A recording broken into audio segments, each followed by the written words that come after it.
Good day. I am here to talk about probability. Probability is described as how often an event will happen or occur.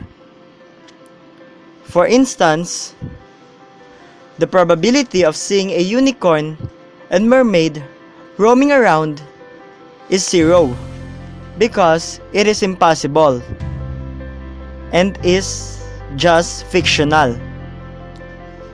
Next, the probability of getting a natural number from a roll of a die is 100% since all of the values or possible outcome of the die are natural numbers.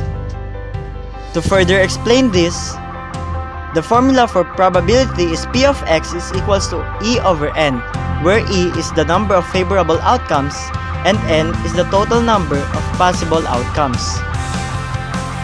Example, what is the probability of getting an even number from a roll of a die? So the die has 6 total possible outcomes. We are looking for the probability of getting an even number. From the set, there are 3 even numbers, 6, 4, and 2. Hence, our n is 6 and our e is 3.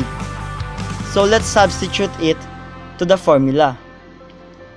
E is equals to 3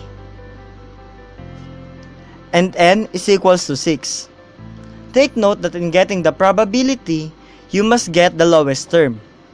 So the lowest term for 3 over 6 is 1 over 2. Thus, our probability of getting an even number from a roll of a die is 1 over 2.